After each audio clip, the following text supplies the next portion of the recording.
সুপ্রিয় সুধীমণ্ডলী, ভারতবর্ষের উত্তরাখণ্ডের রাজ্যের হরিদ্বারে অত্যন্ত গোপনীয়ভাবে 3 দিন বৈঠক করে একটা বন্ধ ঘরের মধ্যে 3 দিন বৈঠক করা হয়েছে।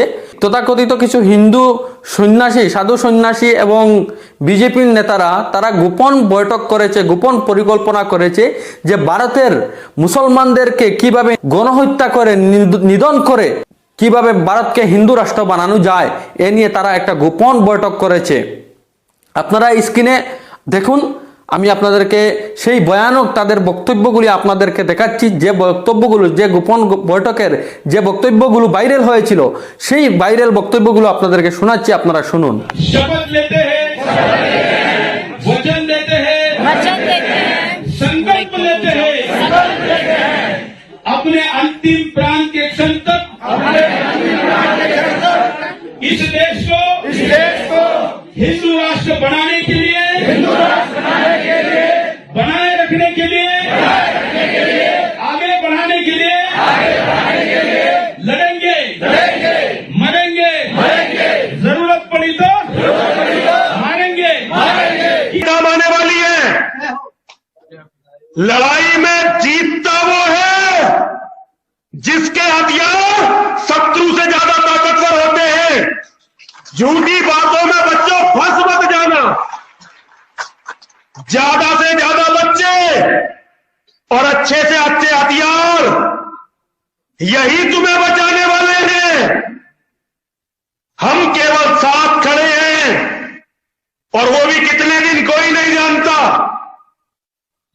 हर आदमी को अपनी लड़ाई खुद लड़नी है। 20 लाख भी मार दिया हमने तो हम विजयी हैं, हम जेल में जाने को तैयार हैं। 30 जनवरी 2019 के रोज इनकी यह तस्वीर आई थी जिसमें ये गांधी की तस्वीर पर नकली पिस्तौल से गोली चला रही हैं। उनकी आवाज से गुब्बारा फटता है और गांधी जी की तस्वीर से खून बहता है। यही पूजा अब साध्वी अन्नपूर्णा बनकर हिंदू धर्म की रक्षक बन रही हैं। बच्चों से कॉपी किताब छोड़कर हथियार उठाने की बात कर रही हैं। इसलिए इस्लाम का टारगेट राजनीति के द्वारा राष्ट्र कब्जाना है। उन्होंने हमारे आंखों के सामने 47 में कब्जा लिए भैया, 2 कब्जा है हमारे आंखों के सामने। ईरान, इराक, अफगानिस्तान तो पहले ही कब्जा चुके थे। बांग्लादेश और पाकिस्तान हमारे सामने कब्जाया, उन्होंने राजनीति के द्वारा कब्जाया।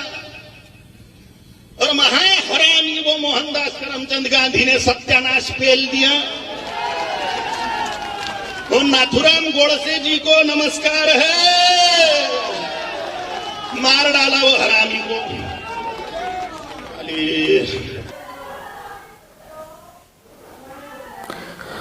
তো সুপ্রিয় শ্রোতা মণ্ডলী, আজকে তাদের এই ভয়ঙ্কর মুসলিমদের বিরুদ্ধে এই ভয়ঙ্কর গোপন পরিকল্পনা যখন প্রকাশ পেল, এই যে তাদের বিষাক্ত যে বক্তব্যগুলো আজকে মানুষকে গণহত্যা করার মতন যে হুমকিগুলো আজকে প্রকাশ পেল, তা খুবই উদ্বেগের বিষয়। কিন্তু সবথেকে বড় উদ্বেগের বিষয় হলো যে এহেন মন্তব্য করার পরও, এহেন সাম্প্রদায়িক উগ্র মন্তব্য করার পরও এই আতঙ্কবাদীদের বিরুদ্ধে সরকার কিন্তু এখনো পর্যন্ত তেমন কোনো পদক্ষেপ নিতে আমরা দেখতে পারি নাই।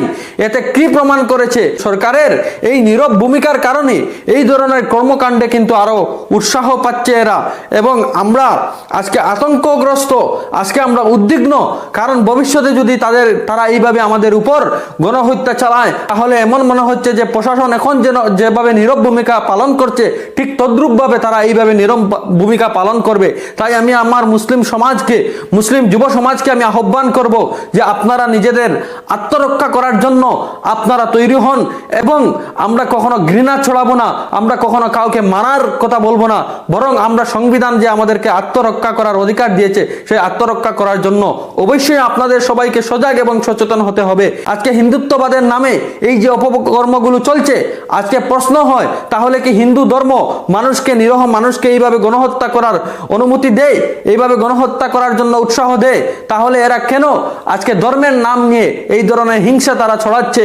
আর আমাদের সরকার মহাশয় বসে বসে তামসা দেখছেন। এই হিংসাকে আমরা একদিন হটিয়ে দিয়ে আমরা একদিন তাদেরকে পরাজিত করব। তো যার বিষয় হলো আজকে মহাত্মা গান্ধী, মোহনচাঁদ করমচাঁদ গান্ধী, যিনি ভারতবর্ষের স্বাধীনতা আন্দোলনে অন্যতম ভূমিকা রেখেছিলেন, যিনাকে ভারতের জাতির পিতা হিসাবে স্বীকৃতি দেওয়া হয়েছে।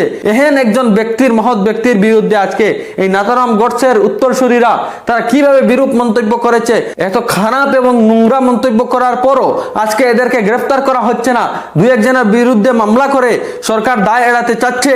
আজকে যদি কোনো মুসলিম এরকম কাজ করত, আজকে যদি কোনো মুসলিম এরকম কাউকে মারার হুমকি দিত, তাহলে এতক্ষণে তাকে কালো আইনে গ্রেফতার করে তাকে হয়তো ফাঁসির কাস্টে ঝুলিয়ে দেওয়া হতো, না হলে তাকে গুলি করে হত্যা করা হতো, না হলে এই বক্তব্যকে কেন্দ্র করে সমস্ত ভারত জুড়ে মুসলিমদের উপর নির্যাতন আরম্ভ হয়ে যেত।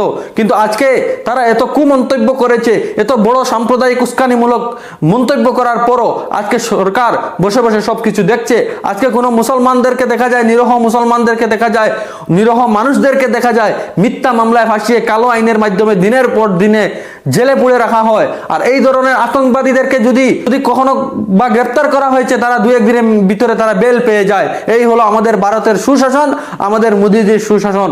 সেই জন্য সবাইকে বলবো, সজাগ হন, সচেতন হন। আর আমাদের ঘুমিয়ে থাকার সময় নয়।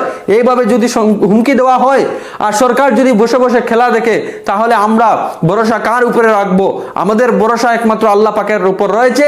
আমরা কারো হুমকিতে দমকিতে আমরা ভয় পাওয়ার পাত্র নয়।